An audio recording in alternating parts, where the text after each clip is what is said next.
Why do women with rheumatoid arthritis show lower CRP values and higher DAS28 scores than men, although showing no differences in X-ray?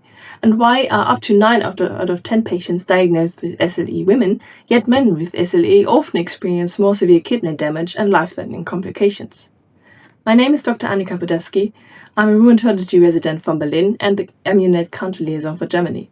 Today, let's explore why sex and gender-specific differences matter in rheumatology and why, as clinicians and researchers, we must care.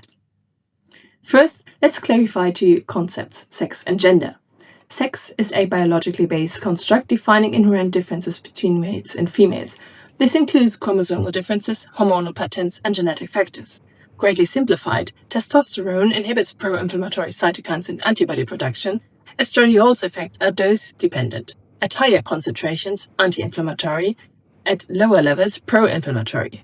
Immunoregulatory genes on the X chromosome also contribute to these differences. Gender includes sociocultural aspects such as social norms, cultural expectations, and how societies define masculinity and femininity. Gender shapes healthcare-seeking behavior, treatment adherence, and how patients cope with disease. The key insight is both sex and gender seem to profoundly affect outcomes. Both matter to our patients, and they should matter to us as physicians. When we look across rheumatic diseases, we see striking differences in sex distribution. For example, Sjogren's disease, 93% women, 7% men. Rheumatoid arthritis, 3 women for every man. Yet Behçet's disease and radiographic axial spondyloarthritis more often affect men. The question is, what drives these gender ratios? Is it purely biology, social factors, a complex interplay of both? So what do we know so far? Let me illustrate concrete clinical examples. Women with SLE typically present at a younger age and more frequently develop photosensitivity, hair loss, and venous phenomenon. Men with SLE mostly present later in life, but often with more severe disease. Higher rates of kidney involvement, nephritis, more neuropsychiatric complications, cardiovascular and renal damages progress faster, and several studies showed more frequent serious infections and poorer outcomes. Despite representing only about 1 in 10 lupus patients, men experience disproportionate morbidity. In rheumatoid arthritis, women are younger at disease onset with lower CRP values and higher DAS28 scores and HUG scores, with no differences in X-ray findings between men and women.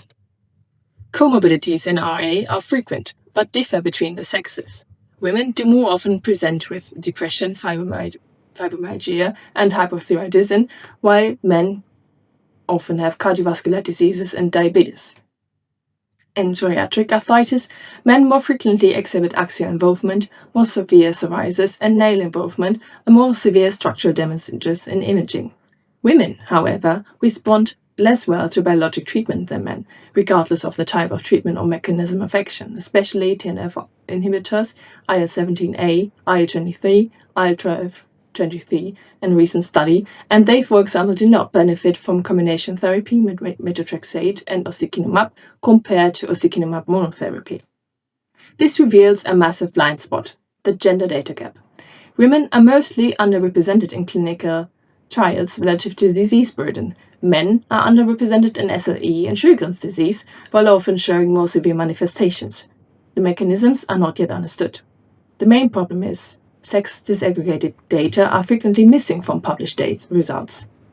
The consequences: we don't understand whether optimal dosing differs by sex, we can't personalize treatment, we lack insight into psychological and social factors affecting outcomes. Thus, we face suboptimal treatment strategies and delayed diagnosis and reduced quality of life for our patients.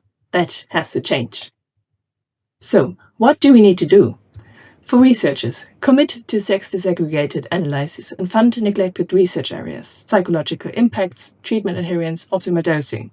For clinicians, ask about sex-specific symptoms, screen for gender-specific comorbidities, and use sex-informed decision-making when selecting therapies. For all of us, recognize that gender medicine isn't specialized, it's essential medicine. It's how we provide truly personalized, equitable care. Thank you.